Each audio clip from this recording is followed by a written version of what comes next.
Amaravati news కు స్వాగతం. నేను జ్యోతి. ముందుగా హెడ్లైన్స్ చూద్దాం. దేశవ్యాప్తంగా కేంద్ర రాష్ట్ర ప్రభుత్వ ప్రైవేటు సంస్థల్లో పనిచేస్తున్న కార్మికులను రెగ్యులర్ చేయాలని కోరుతూ సెప్టెంబర్ 30న మహాధర్నా విజయవంతం చేయాలని పిలుపునిచ్చిన సిఐటియు నాయకులు.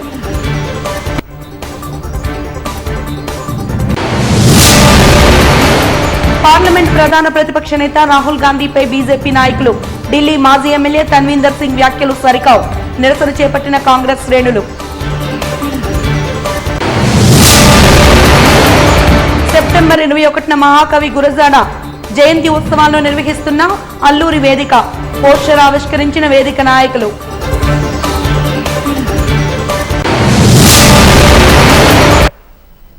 ఇక వివరాల్లోకి వెళ్తే దివ్య కళామేళా కార్యక్రమ ప్రారంభోత్సవం గురువారం సాయంత్రం ఆంధ్ర యూనివర్సిటీ మైదానంలో ఘనంగా జరిగింది. ఏయూ మెరైన్ మైదానంలో 11 రోజుల పాటు నిర్వహించే జాతీయ స్థాయి దివ్య కళామేళాను రాష్ట్ర గవర్నర్ అబ్దుల్ నజీర్, కేంద్ర మంత్రి వీరేంద్ర కుమార్లు ముఖ్య అతిథులుగా పాల్గొని లాంఛనంగా ప్రారంభించారు. జిల్లాలోని ప్రజాప్రతినిధులు, అధికారులు, దివ్యాంగ కళాకారులు భాగస్వామ్యమయ్యారు. అనంతరం గవర్నర్ సభను ఉద్దేశించి ప్రసంగించారు.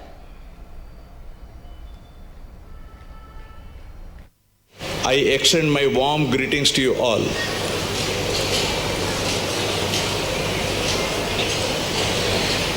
I'm sorry I'm not in a position to speak to you in Telugu.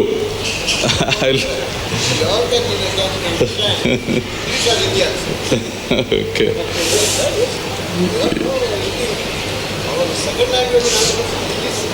Okay. It gives me immense pleasure to be here today amongst you all on the occasion of inauguration of Divya Kala Mela, showcasing various special products manufactured by Divyangjan with their unique and valuable skills, talents and entrepreneurship transcending boundaries. At the outset, I congratulate the officials of the Department of Empowerment of Persons with Disabilities, Ministry of Social Justice and Empowerment, Government of India, for organizing this Divya Kala Mela for the benefit of all people. I am happy to know that the ministry is organizing this event as part of its responsibility to provide support for a dignified life through the social and economic upliftment of the target sections of the society, and with an objective to assist these sections in various areas of education, economic development, social progress and rehabilitation wherever necessary to help them become self-reliant. For the economic empowerment of persons with disabilities, NDFDC, the Apex Corporation under Ministry of Social Justice and Empowerment, Government of India, is providing financial assistance in the form of concessional loans, and it has been continuously promoting the economic empowerment of persons with disabilities. This progress can be judged by the fact that from 2014 to date, loans worth 1,147.42 crores have been disbursed to 1.52 lakh beneficiaries, which is a threefold increase from the financial assistance provided earlier. Mumbai నటి జత్వానీ కేసులో ఎంతటి వారున్నా చట్టపరంగా శిక్ష పడేలా చేస్తామని హోంమంత్రి వంకలపూడి అనిత వెల్లడించారు. సచివాలయంలో హోంమంత్రి ఛాంబర్లో కుటుంబ సభ్యులతో సహా తనను కలవడానికి వచ్చిన ముంబై నటి జత్వానీకి హోంమంత్రి అనిత ధైర్యం చెప్పారు. ఇప్పటికే 3 ఐపీఎస్ అధికారులపై చట్టపరంగా చర్యలు తీసుకున్న విషయాన్ని హోంమంత్రి గుర్తు చేశారు. అందుకు ముంబై నటి జత్వానీ ప్రభుత్వం, హోంమంత్రికి కృతజ్ఞతలు తెలిపారు. తనపై కుక్కల విద్యాసాగర్ పెట్టిన అక్రమ కేసులు ఎత్తివేయాలని హోంమంత్రిని నటి జత్వానీ కోరారు. కేసు ముగిసే వరకు విజయవాడలో ఉన్నప్పుడు తనకు భద్రత కల్పించాలని నటి జత్వానీ హోంమంత్రికి వినతి పత్రం అందజేశారు. దీనిపై స్పందించిన హోంమంత్రి భద్రత విషయంలో భయపడాల్సిన అవసరం లేదని, లోతైన విచారణ జరిపి నిందితులకు శిక్ష పడే వరకు ప్రభుత్వం, ముఖ్యమంత్రి చంద్రబాబు నాయుడు అందరూ ఆమెకు అండగా ఉంటామని తెలిపారు.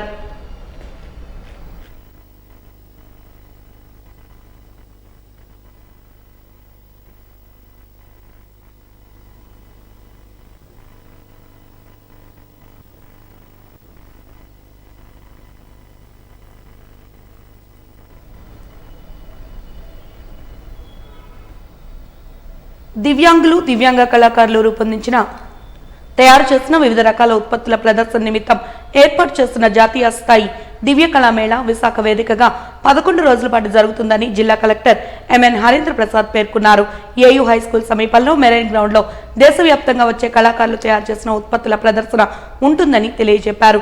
ఈ క్రమంలో 100 స్టాళ్లు ఏర్పాటు చేస్తామని, రాష్ట్రం నుంచి 10 స్టాళ్లు ఏర్పాటు చేస్తున్నామని తెలిపారు.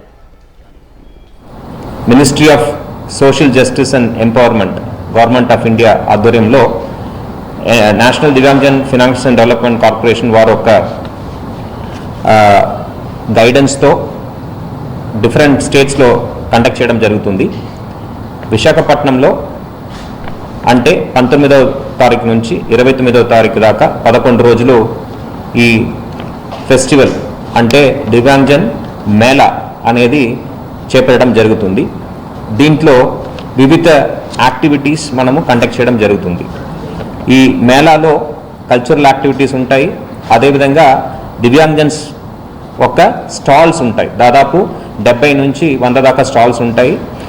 దాదాపు 20 రాష్ట్రాల నుంచి దివ్యాంగజన్స్ సంబంధించిన ఆర్టిస్ట్, స్కల్ప్టర్స్, వివిధ క్రాఫ్ట్స్మెన్ స్టాల్స్ ఏర్పాటు చేయబోతున్నారు. ఆ స్టాల్స్లో వాళ్ళ ఒక ఐటమ్స్ని డిస్ప్లే చేయడం, సేల్ చేయడం జరుగుతుంది. అంతేకాకుండా ఫుడ్ స్టాల్స్ ఉంటాయి, కిడ్స్ ప్లే ఏరియా ఉంటాయి, ఈవినింగ్ కల్చరల్స్ ఈవెంట్ కూడా జరుగుతుంది. దీని ద్వారా దివ్యాంగజన్స్ మేలు జరిగే విధంగా ministry of Social Justice and empowerment ఈ దివ్య కళా మేళాలు అనేది ఏర్పాటు చేయడం జరిగింది. ఇది 19వ 19th Divya Kala Mela in the series of Divya Kala Mela మనము వివిధ రాష్ట్రంలో కండక్ట్ చేస్తున్నాము. దాంట్లో 19వ మనము విశాఖపట్నంలో జరుపుకుంటున్నాము. దీంట్లో విశాఖపట్నం ప్రజలు అందరూ కూడా తప్పనిసరిగా పాల్గొనాలి. దీంట్లో కాబోయే భావి భారత ప్రధాని, పార్లమెంట్ ప్రధాన ప్రతిపక్ష నేత రాహుల్ గాంధీపై బీజేపీ నాయకులు, ఢిల్లీ మాజీ ఎమ్మెల్యే తన్వీందర్ సింగ్ చేసిన వివాదాస్పద వ్యాఖ్యలపై బీజేపీ కాంగ్రెస్ నాయకులు మండిపడ్డారు. ఈ మేరకు జిల్లా అధ్యక్షులు వెంకటరాజవర్మ మీడియాతో మాట్లాడుతూ జీవీఎంసీ గాంధీ విగ్రహం వద్ద నిరసన దీక్షను చేపట్టామని తెలిపారు. అంతేకాకుండా తన్వీందర్ సింగ్ ను వెంటనే అరెస్ట్ చేసి జైల్లో ఉంచాలని డిమాండ్ చేశారు. బీజేపీ ప్రభుత్వం ఇప్పటి వరకు ఈ విషయంలో కనీసం స్పందించకపోవడం దారుణమన్నారు. కార్యక్రమంలో విశాఖ జిల్లా కాంగ్రెస్ పార్టీ శ్రేణులు, కార్యకర్తలు పాల్గొన్నారు.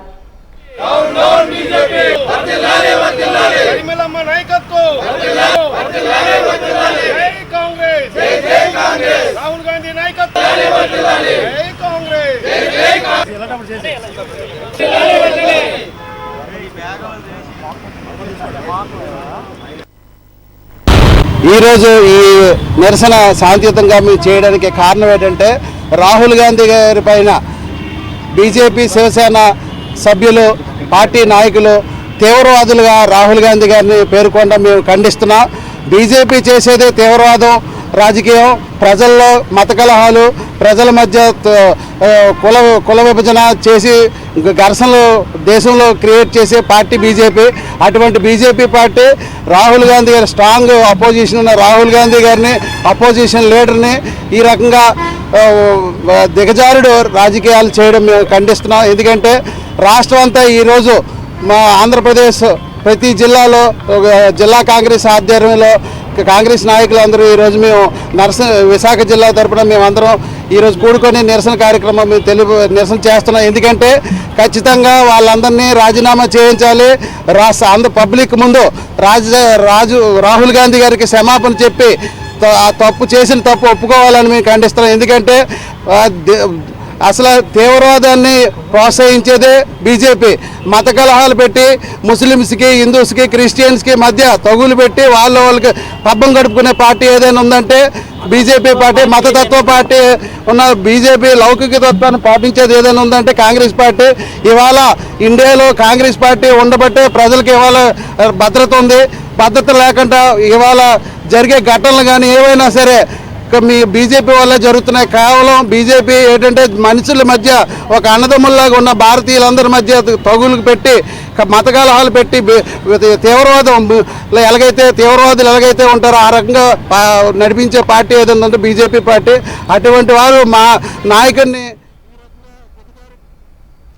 దేశవ్యాప్తంగా కేంద్ర రాష్ట్ర ప్రభుత్వ ప్రైవేటు సంస్థల్లో పనిచేస్తున్న కార్మికులను రెగ్యులర్ చేయాలని కోరుతూ సెప్టెంబర్ 30 జీవీఎంసీ గాంధీ విగ్రహం వద్ద జరిగే మహాధర్నాను జయప్రదం చేయాలని కోరారు. జగదాంబ సిఐటియు కార్యాలయంలో సంబంధిత పోస్టర్ను ఆవిష్కరించారు సిఐటియు నాయకులు. ఈ సందర్భంగా సిఐటియు జిల్లా ప్రధాన కార్యదర్శి ఆర్కేఎస్వి కుమార్ మాట్లాడుతూ రోజురోజుకి ప్రభుత్వ రంగ సంస్థల్లో పర్మనెంట్ కార్మికుల సంఖ్య తగ్గుతోందని, వీరి స్థానంలో కాంట్రాక్ట్ కార్మికుల సంఖ్య గణనీయంగా పెరుగుతోందన్నారు.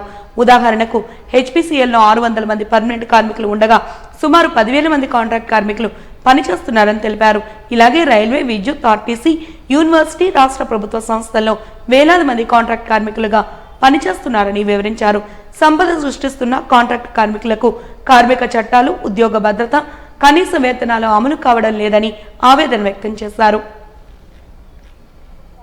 పెద్ద ఎత్తున దేశవ్యాప్తంగా కాంట్రాక్టు, అవుట్ సోర్సింగు, పర్మనెంటేతర స్వభావం ఉన్న పనులు చేస్తున్న వాళ్ళందరినీ పర్మనెంట్ చేయాలి అన్నది మా డిమాండ్ అండి. స్టేట్ గవర్నమెంట్లో కాంట్రాక్ట్ వ్యవస్థ ఉంది, అవుట్ సోర్సింగ్ వ్యవస్థ ఉంది. యూనివర్సిటీ లాంటి చోట అయితే 28 రోజుల వ్యవస్థ ఉంది, తర్వాత ఏమో ఓచర్ పేమెంట్ ఉంది, తర్వాత ఏమో టైం స్కేల్ పద్ధతి ఉంది. ఇలా రకరకాల పద్ధతుల్లో పనిచేస్తున్నారు. ఇప్పటికీ డైలీ వేజ్ ఉంది, వారానికి పేమెంట్ చేస్తున్న వాళ్ళు ఉన్నారు. ఇన్ని రకాల పద్ధతులు ఉన్నారు. అసలు వర్కర్స్గా గుర్తించని స్కీమ్ వర్కర్స్ కూడా ఉన్నారు. ఆశా, అంగన్వాడీ, మిడ్ డే మీలు, ఆర్పీలు, విఓఏలు, వీళ్ళందరూ అసలు వర్కర్సే కాదు. కానీ వీళ్ళందరూ చాలా వాల్యుబుల్ పనులు, వాల్యుబుల్ సేవలు ప్రభుత్వానికి, ప్రజలకి చేస్తున్నారు. కాంట్రాక్ట్ పద్ధతిని పెంచుతున్నారు. కాంట్రాక్ట్ కన్నా దుర్మార్గమైన అవుట్సోర్సింగ్ పద్ధతిని పెంచుతున్నారు. పర్మనెంట్ ఉద్యోగస్తుల్ని, కార్మికుల్ని తగ్గిస్తున్నారు. ఎవరు చంద్రబాబు నాయుడు గారు రద్దు చేశారు. అంచేత advisory committee, contract labour advisory కమిటీని మళ్ళీ నిర్ణయించాలని చెప్పేసి ఏర్పాటు చేయాలని, ఆ రకంగా రెగ్యులరైజ్ చేయాలని చెప్పేసి మేము కోరుతున్నాం. కాంట్రాక్ట్ లేబర్ యాక్ట్ ప్రకారం కూడా సమాన వేతనం ఇవ్వాలి. పర్మనెంట్ ఉద్యోగం చేస్తున్న పనులే ఈ కాంట్రాక్ట్ కార్మికులు కూడా చేసేటట్టు ఎలా ఉంటే వాళ్ళకి సమాన వేతనం చెల్లించాలని చెప్పి అన్నారు. కాబట్టి మేము చట్టాలు అన్నది అమలు చేయమంటున్నాం. సెప్టెంబర్ 30వ తారీఖు నాడు దేశవ్యాప్తంగా సిఐటి ఆధ్వర్యంలో కాంట్రాక్ట్ కార్మికులందరినీ పర్మనెంట్ చేయాలనే డిమాండ్ తోటి మహాధర్నాలు జరుగుతున్నాయి. ఇది దేశంలో ఉన్నటువంటి అన్ని జిల్లా కలెక్టర్ కార్యాలయాల దగ్గర కూడా ధర్నాలు జరపాలని సిఐటి అఖిల భారత కమిటీ నిర్ణయం చేసింది. అందులో భాగంగానే 30వ తారీఖు నాడు విశాఖపట్నం జీవీఎంసీ గాంధీ విగ్రహం వద్ద వివిధ ప్రభుత్వ శాఖల్లో పనిచేస్తున్నటువంటి కేంద్ర ప్రభుత్వ డిపార్ట్మెంట్లు కానీ, రాష్ట్ర ప్రభుత్వ డిపార్ట్మెంట్లో కానీ పనిచేస్తున్నటువంటి పర్మనెంటేతర కార్మికులు ఎవరైతే ఉన్నారో వాళ్ళందరినీ పర్మనెంట్ చేయాలి అన్న డిమాండ్ తోటి మహాధర్నా జరుగుతుంది. ఈ ధర్నాలో కార్మికులందరూ పెద్ద ఎత్తున పాల్గొవాలని చెప్పి వాళ్ళకి విజ్ఞప్తి చేస్తూ ఉన్నాం.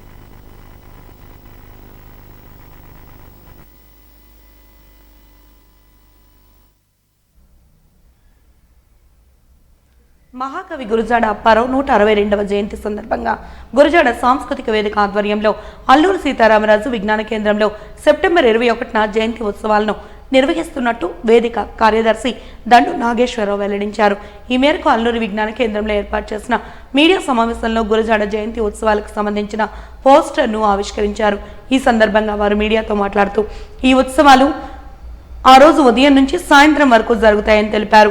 ఉదయం 9 గంటల నుంచి మధ్యాహ్నం 12 గంటల వరకు కవితలు, హోలాహ పోటీలు, మధ్యాహ్నం 2 నుంచి 5 వరకు సాంస్కృతిక ప్రదర్శనలు ఉంటాయన్నారు. జయంతి సభ అనంతరం పోటీలో పాల్గొన్న కళాకారులకు, విద్యార్థులకు అతిథులచే బహుమతి ప్రదర్శన అందజేయడం జరుగుతుందని తెలిపారు. ఉత్సవాలు జరుపుతా ఉన్నాం. ముఖ్యంగా మేము కోరుకునేది ఏంటంటే నేటి విద్యార్థులు, యువకులు గురజాడ మా అడుగుజాడ అని ఎప్పుడైతే ముందుకొస్తారో అప్పుడు ఈ దేశం అభ్యుదయ పదం నడుస్తుంది. మనం అనుకునే సమాజం ఏర్పడడానికి, కులమతాలు అనేవి పోవటానికి దోహదపడుతుందనే ఉద్దేశంతో ఆయన రచనల్ని, ఆయన కళారూపాలని, ఆయన ఏదైతే ప్రజలకు బోధించాడో అది విస్తృతంగా ప్రధానికంలోకి తీసుకెళ్ళడం కోసం ఈ కార్యక్రమం అనేది నిర్వహిస్తూ ఉన్నాం. అందుకనే విద్యార్థులకు ఈ డాన్స్ పోటీలు అయితేనేమి, రచయితలకు కవితా పోటీలు, ఈ విధంగా అన్ని వర్గాల వారిని ప్రోత్సహిస్తూ ఎంత విస్తృతంగా గురజాడ గారి ఆశయాల్ని జనంలోకి తీసుకెళ్ళగలమో మా వంతు ప్రయత్నంగా మేము చేస్తూ ఉన్నాం. ఇది ముఖ్యంగా యువతలో ఈ యొక్క భావాలను ముందుకు తీసుకెళ్లాలని, ఈ యువతలో చైతన్య భావాలకి ఈ గురజాడ గారి రచనలు, కథలు, నాటకాలు కూడా వాళ్ళని ఎక్కువగా ముందుకి ప్రయోగాత్మకంగా చేయాలని మా ఒక భావంతో మేము ఒక వేదికను ప్రారంభించాం. 21వ తారీఖుని మేము గురుజాడ అభ్యుదయ భావాల మీద, దేశభక్తి మీద కవితల పోటీలు పెట్టడం జరిగింది 10 నుంచి 12:30 వరకు. అదే టైంలో హోలా ఓపు పిల్లల్లో ఒక రింగ్ డ్యాన్స్ సంబంధించి అవి పట్టడం జరిగింది. అలాగే 2:30 నుంచి మళ్ళీ ఈ డ్యాన్సులు, పాటలు, కోలాటం, స్కిట్స్, గురజాడ గారి రూపకాలు, పుత్తడి బొమ్మ పూర్ణమ్మ, గురజాడ గారి రూపకం, అలాగే గిరీశం ఏకపాత్ర ఇత్యాది రూపకాలు కూడా మధ్యాహ్నం సెక్షన్లో పెట్టడం. అనంతరం 5:30కి సభ ఏర్పాటు చేసి సభలో ఈ భావాలని సంబంధించినటువంటి పెద్దలతో ఉపన్యాసాలు ఇచ్చి యువకుల్లో ఒక మంచి ఆలోచనలు రేకెచ్చే విధంగా మనం పెట్టాం. జనసేన నాయకులు బొలిశెట్టి సత్యనారాయణ ట్రేడ్ యూనియన్ నాయకులపై చేసిన అసంబద్ధ వ్యాఖ్యలను విశాఖ జిల్లా సిపిఐ నాయకుడు తీవ్రంగా ఖండిస్తున్నామని తెలిపారు. ఈ మేరకు బొలిశెట్టి వ్యాఖ్యలను ఖండిస్తూ అలీపురం సిపిఐ ఏఐటియుసి ఆధ్వర్యంలో నిర్వహించిన విలేకరుల సమావేశంలో వారు మాట్లాడారు. ఈ సందర్భంగా వారు మాట్లాడుతూ ఉప ముఖ్యమంత్రి పవన్ కళ్యాణ్కు బొలిశెట్టి తీరుపై బహిరంగ లేఖను విడుదల చేస్తున్నామని తెలియజేశారు. కాంట్రాక్ట్ బినామీగా విద్య ఉండేటప్పుడు బొలిశెట్టి రాజకీయ నాయకుడిగా మాట్లాడటం లేదని విమర్శలు చేశారు. ఈ కార్యక్రమంలో మహిళా నాయకులు తదితరులు పాల్గొన్నారు.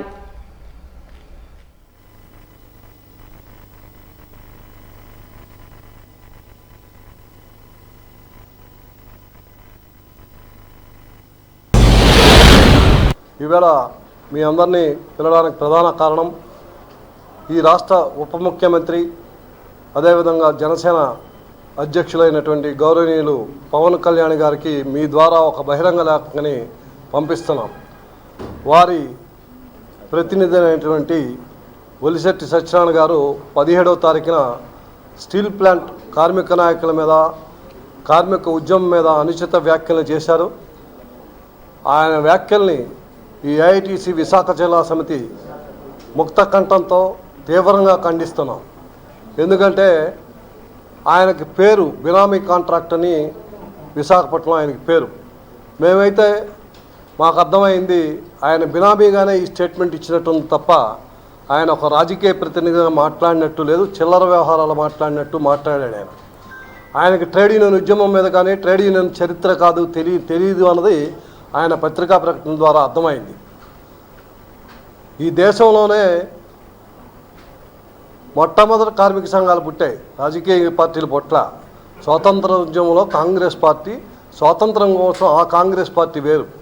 కానీ 1920 అక్టోబర్లో బ్రిటిష్ సామ్రాజ్యవాదులకు వ్యతిరేకంగా కార్మిక వర్గాన్ని ఈ భారతదేశంలో ఏకం చేయడానికి ఏఐటిసి అనే ఒక ట్రేడ్ యూనియన్ సంఘం పుట్టింది ఈ దేశంలో.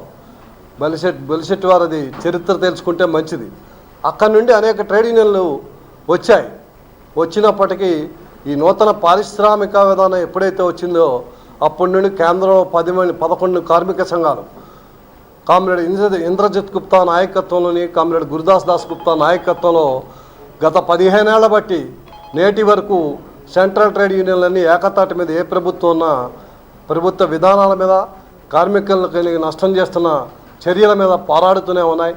ప్రతి సంవత్సరం సార్వత్రిక సమ్మెలు నిర్వహిస్తున్నాయి. ఇది ట్రేడ్ యూనియన్ల చరిత్ర. సరే, ట్రేడ్ యూనియన్ల మధ్యన భేదాభిప్రాయాలు లేవా, భిన్నాభిప్రాయాలు లేవా? ఉంటాయి. ఒకే కుటుంబంలో అన్నదమ్ముల మధ్యన భిన్నాభిప్రాయాలు, భేదాభిప్రాయాలు ఉంటాయి. అంత మాత్రాన కుటుంబం విచ్ఛిన్నం చేయడానికి ఎవరు ప్రయత్నం చేయరు. అదేవిధంగా సున్నితమైన అంశం స్టీల్ ప్లాంటు 2021 కరోనా టైంలో నరేంద్ర మోడీ గారు పార్లమెంట్లో అనౌన్స్ చేశారు, దీన్ని నష్టాల్లో ఉంది, ప్రైవేటు పరం చేస్తామని. ఆయన మొదటిసారి ప్రధానమంత్రి అయినప్పుడే డిజిటల్ ఇన్వెస్ట్మెంట్ మినిస్ట్రీ పెట్టాడు. అంటే పరిశ్రమలను అమ్మేయడానికి ఒక మంత్రిత్వ శాఖను పెట్టాడు 2014లో. ఆయన చరిత్ర అటువంటిది. ఆ కూటమిలో ఉన్నటువంటి బొలిశెట్టి సత్యనారాయణ గారు వాస్తవాలు బయట పెట్టకుండా, నరేంద్ర మోడీ, నిర్మలా సీతారామన్ చేసిన తప్పులను బయట పెట్టకుండా, చిన్న చిన్న కార్మిక నాయకులకు కానీ కార్మికులకు కానీ వారి దైనందిన జీవితంలో ఏమైనా తప్పులు చేస్తే వాటిని ఎత్తి చూపి ఉద్యమాన్ని స్టీల్ ప్లాంట్ ఆంధ్రాకు విశాఖకు ఉక్కు అనే నినాదంతో వచ్చిన ఉక్కు పరిశ్రమను నాశనం చేయడం కోసం బినామీగా మాట్లాడేదన్నది మా ఆరోపణ. ఎందుకంటే ఆయనకి సబ్జెక్ట్ ఉంటే నిజంగా ఒక నాయకుడు చెప్పాడు, ఆయన నిజంగా సేంద్రియ పత్తి, ప్రకృతి సిద్ధమైన రంగులను ఉపయోగించి వస్త్రాలను వాడుకలోకి తీసుకొచ్చారు నీతి డిజైనర్స్ వ్యవస్థాపకురాలు లక్ష్మీ కొండాల. ఈ సరికొత్త ఆవిష్కరణ ద్వారా చిన్నపిల్లల కోసం ప్రత్యేకంగా రూపొందించిన సురక్షితమైన, పర్యావరణ అనుకూలమైన దుస్తులు అందరినీ ఆకట్టుకుంటున్నాయి. అందరికీ అవగాహన కల్పించేందుకు Lakshmi Kondala wear the change నినాదంతో ప్రత్యేక కార్యక్రమాలను రూపొందించారు. ఈ కార్యక్రమానికి సంబంధించిన పోస్టర్ను శంకరమఠం రోడ్లో ఉన్న V Health Care director KMK Ramesh పోస్టర్ను ఆవిష్కరించారు. అనంతరం జరిగిన మీడియా సమావేశంలో వారు మాట్లాడారు. పసిపిల్లల లేలేత చర్మ ఆరోగ్యం కోసం ఆర్గానిక్ దుస్తులు దోహదపడతాయన్నారు. కార్యక్రమంలో Neeth Naturals Tiny Code CEO Lakshmi Kondala తమ ఉత్పత్తుల గురించి వివరించారు. మేలైన అంశాన్ని ప్రజల్లోకి తీసుకెళ్లడం కోసం నీత్ న్యాచురల్స్ టినికిడో సంయుక్తంగా ఈ కార్యక్రమాన్ని చేపట్టింది. ఇది ఒక న్యూ స్టార్టప్, ఒక సరికొత్త ఆవిష్కరణని ప్రజల్లోకి తీసుకెళ్లే ప్రయత్నం చేస్తున్నారు. ఈ కంపెనీకి సంబంధించిన founder and CEO Lakshmi Kondala మన ఈ కార్యక్రమంలో పాల్గొన్నారు. నవంబర్ 10వ తారీఖున జరిగే కంపెనీ యొక్క 5వ వార్షికోత్సవం సంబంధించి అనేక కార్యక్రమాల ద్వారా ఈ ఆర్గానిక్ క్లాత్ అనేది కాన్సెప్ట్ని ప్రజల్లోకి తీసుకెళ్లే ప్రయత్నం చేస్తున్నారు. We use God certified organic cotton and natural or azo-free dyes in our manufacturing andi. So mana we all know different types of pollutions. అందులో ప్లాస్టిక్ పొల్యూషన్ దానికోసం అనేది అవేర్నెస్ ఎప్పుడో స్టార్ట్ చేస్తే ఇప్పటికి అవేర్నెస్ కొంచెంగా వస్తుంది. Likewise another major polluter in the environment అండి, that is synthetic clothing pollution, that is similar to plastic pollution. దానివల్ల మేజర్ ల్యాండ్ ఫిల్స్ అనేది సింథటిక్ క్లాతింగ్ వల్ల జరుగుతుంది. So they are not biodegradable. So ఈ మూలాన దీనిని ఎలా కంబాట్ చేయాలి అనే ఆలోచనతో వచ్చిందే Neeth Naturals and Tiny Kito. గాడ్ సర్టిఫైడ్ ఆర్గానిక్ కాటన్ని మేము యూస్ చేస్తాము. సో వాట్ ఈస్ గాడ్ సర్టిఫికేషన్ అంటే సీడ్ వేసిన దగ్గర నుంచి అంటిల్ ద ఫ్యాబ్రిక్ ప్రొడక్షన్ వరకు మనకి దానికి ట్రాకింగ్ అనేది ఉంటుంది. అందులో ఏ కెమికల్ కానీ, ఏ GMO సీడ్స్ కానీ, ఫెర్టిలైజర్స్ కానీ కెమికల్తో కూడినవి యూస్ చేయకూడదు అనే నియమంతో గాడ్ సర్టిఫికేషన్ అనేది ప్రొవైడ్ చేస్తారు. సో ఆ ఆర్గానిక్ కాటన్ని మనం యూస్ చేస్తున్నాం. దానికి ఏజో ఫ్రీ డైస్ అంటే ఏ కెమికల్ లేని డైస్ ప్లస్ నేచురల్ డైస్ రెండు కలిపి మనం మన ప్రొడక్ట్స్లో యూస్ చేస్తున్నాము. మనం ఫస్ట్ మన కంపెనీ తరపున ఏదైతే ప్రోడక్ట్ బయటికి వెళ్తుందో అది పిల్లల చర్మానికి కానీ పెద్దల ఎవరి చర్మానికి కానీ హాని చేయకూడదని, ప్లస్ మన ఎన్వైరన్మెంట్ ఉజ్వల భవిష్యత్తు కోసం NPS వాత్సల్య యోజన పథకం ఎంతగానో దోహదపడుతుందని SBI deputy general manager Pankaj Kumar పేర్కొన్నారు. ప్రతి ఒక్కరూ ఈ పథకాన్ని సద్వినియోగం చేసుకోవాలని ఆయన పిలుపునిచ్చారు. దేశవ్యాప్తంగా NPS వాత్సల్య యోజన పథకాన్ని కేంద్ర ఆర్థిక శాఖ మంత్రి నిర్మలా సీతారామన్ న్యూఢిల్లీ వేదికగా విజ్ఞాన్ భవన్ నుంచి వీడియో కాన్ఫరెన్స్ ద్వారా ప్రారంభించారు. సిరిపురం వద్దనున్న స్టేట్ బ్యాంక్ ఆఫ్ ఇండియా పరిపాలన విభాగంలో SBI deputy general manager Pankaj Kumar, NABARD DDM Samanth Kumar, LDM M Srinivas, bank అధికారులు, విద్యార్థులు జిల్లా నుంచి ఈ వీడియో కాన్ఫరెన్స్ కార్యక్రమంలో భాగస్వామ్యమయ్యారు.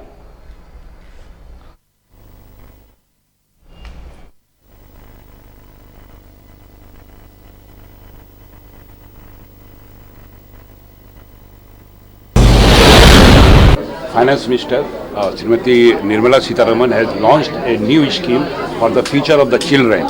It is NPS Vatsalya. Earlier it was the NPS scheme for everybody, now it is for the children.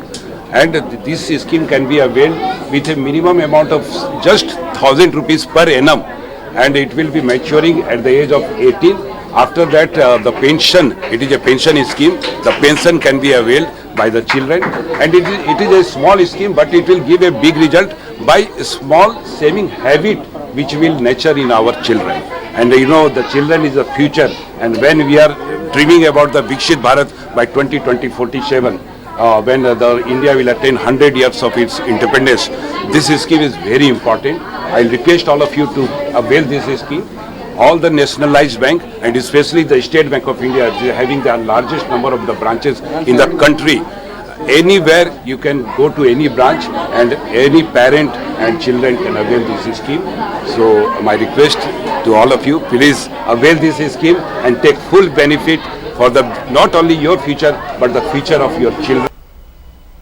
GVMC council సమావేశంలో Visakha steel ప్లాంట్ను తక్షణం సెయిల్లో విలీనం చేయాలని కోరుతూ రాష్ట్ర ముఖ్యమంత్రి, ఉప ముఖ్యమంత్రి, కేంద్ర స్టీల్ మంత్రిని అఖిలపక్ష లీడర్లు కలవడానికి అవసరమైన తీర్మానం కొరకు ప్రతిపాదనలు చేయాలని CPM floor leader doctor B Gangaram, AJ స్టాలిన్లు డిమాండ్ చేశారు. ఈ మేరకు జీవీఎంసీ ప్రధాన గేటు వద్ద ప్లకార్డులతో ధర్నా చేపట్టారు.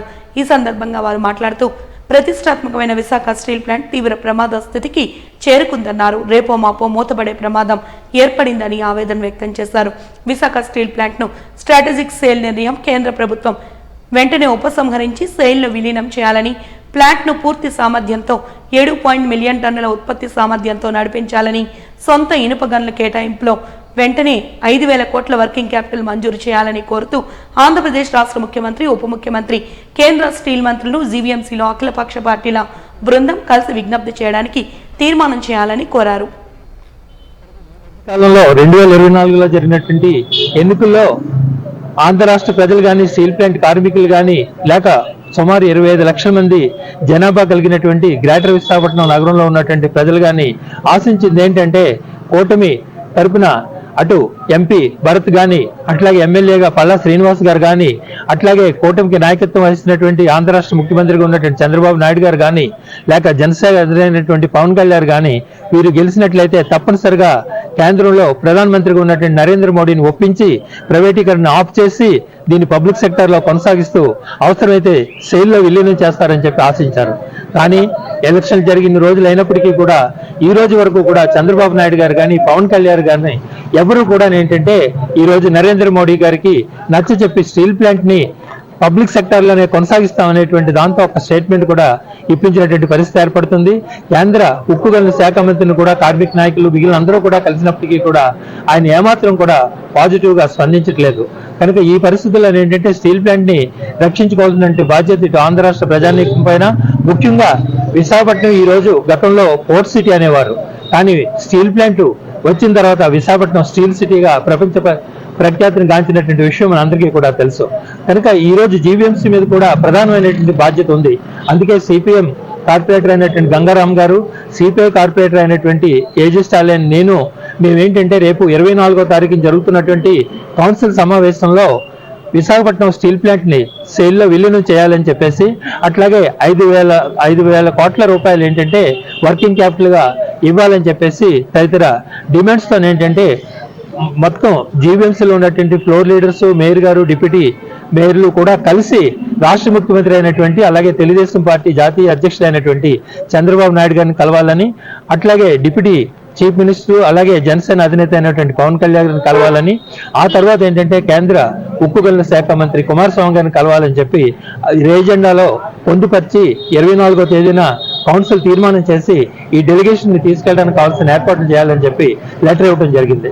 5,000 కోట్ల రూపాయలు కనీసంగా వర్కింగ్ క్యాపిటల్ ఇవ్వాలనేటువంటిది, ఉన్నటువంటి అప్పులు ఒక 10 ఏళ్ల పాటు మారిటోరియం విధించాలనేటువంటి డిమాండ్లతోటి తీర్మానం చేసి, ఆ తీర్మానం అనంతరం రాష్ట్ర ముఖ్యమంత్రి గారిని జీవీఎంసీ మేయర్ గారు, డిప్యూటీ మేయర్లు, అలాగే అన్ని పార్టీల యొక్క ఫ్లోర్ లీడర్లు, కార్పొరేటర్లు కలిసి గౌరవ ముఖ్యమంత్రి నారా చంద్రబాబు నాయుడు గారిని, డిప్యూటీ ముఖ్యమంత్రి పవన్ కళ్యాణ్ గారిని, అలాగే స్టీల్ మంత్రిని ముగ్గురిని కూడా కలిసి మన యొక్క విజ్ఞాపన వాళ్ళకి తెలియజేయాలి. ప్రస్తుత పరిస్థితిని తెలియజేసి విశాఖ స్టీల్ ప్లాంట్ని కాపాడటం అంటే విశాఖపట్నాన్ని కాపాడటమేననేటువంటి వాళ్ళకి తెలియజేయడం కోసం తీర్మానం చేయమని మేము ఇప్పటికీ లెటర్లు ఇచ్చాం. వాళ్ళు ఇంకా తీర్మానం చేయలేదు, ఆలోచన చేస్తామని అంటున్నారు, సప్లిమెంటరీ ఎజెండాలో ఇస్తామంటున్నారు, లేకపోతే టేబుల్ ఎజెండాలో ఇస్తామంటున్నారు, కానీ ఇప్పుడు కూడా లేదు. మరి ఎవరు కాలడ్డు పడుతున్నారని నేను అడుగుతూ ఉన్నాను మేయర్ గారిని. మీ పార్టీ వైసీపీ ఆగిందా, లేకపోతే తెలుగుదేశం వాళ్ళు వద్దంటున్నారా, లేకపోతే జనసేన వాళ్ళు వద్దంటున్నారా? ఈ విషయం అనేటువంటిది బయటికి పబ్లిక్ గా నగర మేయర్ గారు తెలియజేయాలనేటువంటిది మేము డిమాండ్ చేస్తూ ఉన్నాము. ఎందుకంటే ఈరోజు ముఖ్యమంత్రి గారు మాట్లాడినటువంటి విషయాలు, నేను స్టీల్ ప్లాంట్ ని కాపాడుతున్నాను అని మాట్లాడుతూనే ఏదో భిక్షం ఇచ్చినట్లు ప్రతిసారి నష్టం వస్తే ఎక్కడ ఆదుకుంటారని అంటున్నారు. వాళ్ళ సొంత సొమ్మిస్తున్నారా నేను అడుగుతూ ఉన్నాను. నష్టానికి కారణం ఏమిటి? 15,000 మందికి అదనంగా ఉద్యోగాలు ఇచ్చినాయి. 33 లక్షల టన్నుల నుంచి 74 లక్షల టన్నులు ఉత్పత్తికి విస్తరించింది. దాని దగ్గర ఉన్నటువంటి డబ్బులు 8,000 కోట్ల రూపాయల ఖర్చు పెట్టింది. అది చాలకపోతే మరొక 12,000 కోట్ల రూపాయలు అప్పు తీసుకొచ్చారు. దానివల్ల వడ్డీలు పెరిగిపోయినాయి తప్ప ఇంకోటేం కాదు. పూర్తి సామర్థ్యాన్ని నడపకుండా బీజేపీ కాలొడ్డు పెట్టి దీన్ని నష్టాలు పాలు చేస్తూ ఉంటే ఈ విషయాలన్నీ చంద్రబాబు నాయుడు గారికి తెలియదా? కార్మికులను తప్పు పడతారా? ఇక్కడ మేనేజ్మెంట్ని ఎవరండి ఆపరేట్ చేస్తుంది? కేంద్ర బీజేపీ సర్కార్ కదా. ఇక్కడ కోల్ని అవినీతి చేస్తుంది ఎవరండి? కార్మిక సంఘాలన్నీ కూడా సిబిఐకి ఇచ్చారు. దాని మీద రాష్ట్ర ప్రభుత్వం ఎందుకు స్పందించలేదు? రాష్ట్ర ప్రభుత్వం కూడా ప్రధానమంత్రి గారిని లెటర్ రాసి ఈ యొక్క సీఎండి మీద క్రిమినల్ చర్యలు పెట్టేసి ఎంక్వైరీ ఎందుకు జరిపించగలి కోరలేదండి. అంటే కార్మికులు అలసిగా ఉన్నారని మాట్లాడటం సరైనటువంటిది కాదు. ఇప్పుడు 500 కోట్లు ఇస్తారంట. ఏ మూలకు వస్తాయండి 500 కోట్ల రూపాయలు? ఇప్పుడేమో 2500 మంది కార్మికులను విఆర్ఎస్ కింద పంపిస్తారు, 5000 మంది కాంట్రాక్ట్ కార్మికులను తీసేస్తారన్నమాట. అంటే 500 కోట్ల రూపాయలు విఆర్ఎస్ కోసం పంపిస్తున్నారా, లేకపోతే ప్లాంట్ నడపడానికి అనేటువంటి మేము అడుగుతూ ఉన్నాం. అందువల్ల పీస్ మైల్ చర్యలు కాదు. చంద్రబాబు నాయుడు గారు, ప్రధానమంత్రి గారు, పవన్ కళ్యాణ్ గారు వెంటనే ముగ్గురు కూర్చొని విశాఖపట్నం స్టీల్ ప్లాంట్ని ప్రైవేటీకరణ నుంచి ఉపసంహరిస్తూ సెయిల్లో కలుపుతున్నట్లు ప్రకటన చేయండి. ఆ విధంగా చేయకుండా 3 నెలలు అయిపోయిన తర్వాత నేను ఫైనాన్స్ మంత్రితో వాజీ న్యూస్ ముగించే ముందు హెడ్లైన్స్ మరొకసారి చూద్దాం.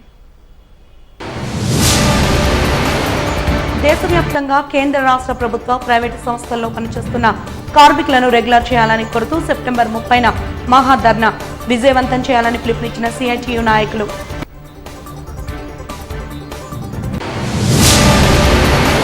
పార్లమెంట్ ప్రధాన ప్రతిపక్ష నేత రాహుల్ గాంధీపై బీజేపీ నాయకులు, ఢిల్లీ మాజీ ఎమ్మెల్యే తన్వీందర్ సింగ్ వ్యాఖ్యలు సరికావు, నిరసన చేపట్టిన కాంగ్రెస్ శ్రేణులు. సెప్టెంబర్ 21న మహాకవి గురజాడ జయంతి ఉత్సవాలను నిర్వహిస్తున్న అల్లూరి విజ్ఞాన వేదిక పోస్టర్ ఆవిష్కరించిన వేదిక నాయకులు.